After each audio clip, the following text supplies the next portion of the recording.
Yo, what's going on YouTube? EB Trades over here. Today we're October 9th. Today I made around 2.5k. It's actually on an ineligible account, so I failed this account, so it's not actual real money. I just have to let y'all know I'm not gonna cap you or nothing. But the main reason why I'm just trading these accounts right now is just to practice and just make sure that I respect my rules to the T, and just that's all I care about as of now. Right now I'm just in the moment where I just want to build up my, just keep repeating and just keep making it normal whenever I trade. Like, to respect my rules. That's the number one thing I want to focus on. Like, you really make money when you don't care about money. You just care about your rules. That's really just what I want to lock down right now. So boom. First things first. You already know. Check what day it is today. Thursday. Thursday. Boom. So I checked the news. Powell's just gonna speak nothing too crazy. No high impact news or nothing like that. So boom. I get to my chart. I already do my. You already know I do my previous day low, previous week low, all of that. So boom. On the daily, it wasn't really nothing too crazy. I just marked down my previous day low 50% of the day, the previous day, and that's really about it.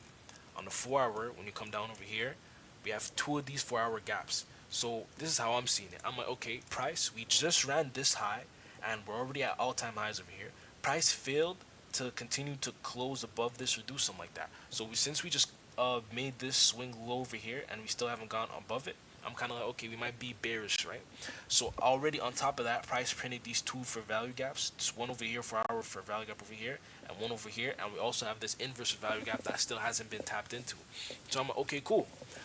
I'm like, price is most likely gonna come down over here, at least touch this for value gap, and then go back up because I'm still bullish long term. I'm still bullish long term, but I'm like, price just might come back to retrace a little bit.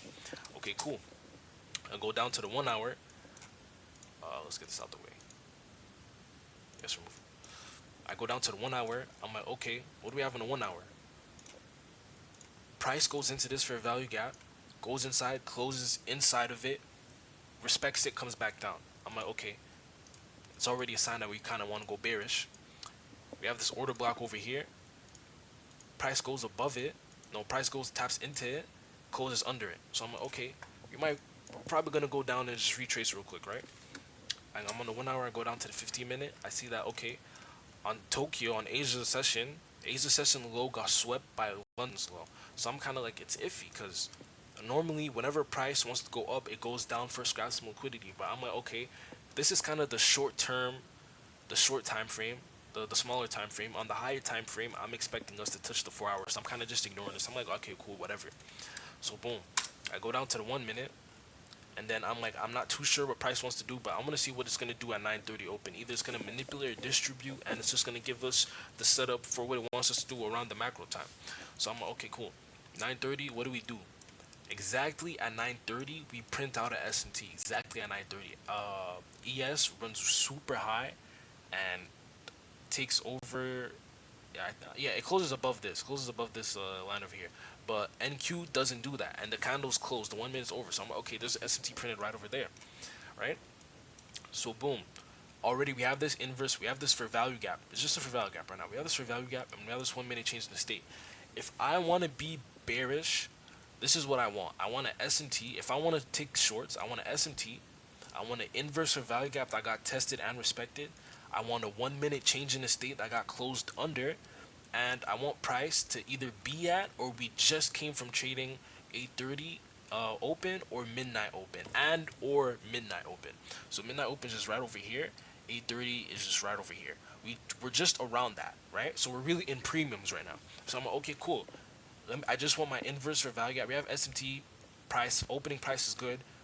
We have the fair value gap. We just want that to be inverted and then tested and respected, and we need a 1 minute change in state to close. So boom, what does price do? Price closes under the gap, so it turns into inverse value gap. It goes back into it, taps into it, goes up. It fails to take this high, so it still lets it be a SMT, and then it comes back inside, and then respects it, closes inside, goes up a little bit, comes back down, closes under this. Boom. As soon as I seen that close, I was like, yeah, this is literally my setup. I put my stop at the high, the swing high over here, and then my drawn liquidity, how I got it, I forgot to tell you guys, my bad. On the 1 hour, I'm looking down. I'm looking for value gaps and stuff. We already have the 4 hour, cool. But inside that 4 hour, there's a tiny 1 hour for value gap. These 1 hour for value gaps are actually the key. Like they are amazing targets. They work so much. I don't know what it is. When it's on high time frames and you have these small for value gaps, especially on the 4 hour, oh my gosh. But since I found it on the 1 hour, I'm like, okay, I want this to be my draw liquidity. I believe price is definitely gonna make contact with this, if we're gonna be short, right? So boom, I put that as my stop, as my take profit, and since price tested and respected this 1 minute change in the state, I go in. But the thing that I did, I'm gonna be honest with y'all, as soon as price started going crazy down and it came back up, this is still in the 1 minute candle, it came back up into this gap. I'm like, I'm gonna take my short. I took my short and I put it above. So boom, after I did that, and I literally just let it run. I let it run. Maybe put it to like times 7 or something. I let it run. Boom. That's the thing. Price went all the way back up over here, and I didn't panic. This is the one thing when I take my trades. If my setup is 100%, this is literally the A+ setup. If I check off everything on my list, I do not touch my trade. I take the loss. I hug the loss. The thing is though, you just want to have. If you have a high RR, that's good, but you just want to make it so that you don't. What you risk. Imagine like you have like a 50K top step account. Your max loss is like 2K, right? If I just risk 250, think about when you risk it, it gets out of your account, so it's already gone. Just say like, okay, yo, that 250 is gone, cool. All I did was just risk 250 on this trade, so I wouldn't panic. I wouldn't be like, oh my gosh, I'm about to hit stop loss. Nah, if you're about to lose $5, you don't care, right? So you want to risk what you're okay to lose. At that time, I was okay to lose like 500, but it was still practice, so it wasn't really nothing. But it's kind of just me building it up though, right? But that if it were to apply to you, you want to just risk what you're okay to lose.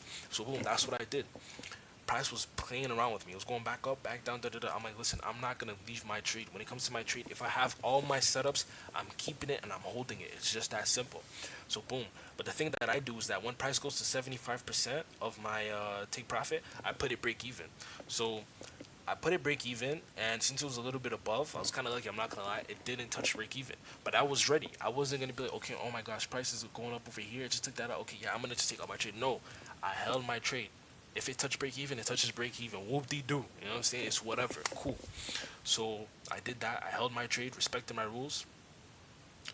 Later on, price went down. After price went down, boom, it hit TP. I got off my account, and that's literally it, man. One trade, and I'm done for the day. I'm not over trading. I respected all my rules. It's just that simple. And that's literally all I did. If there's anything I have to tell you guys, one thing is, I mean, that's really about it, man. That's all I gotta tell you guys, man. So I hope you guys enjoy. I'm gonna show you guys the clip of me doing like the trade and everything. And yeah, let me know what you guys want me to add into my trade recaps and all that. And yeah, that's really about it, man. Peace.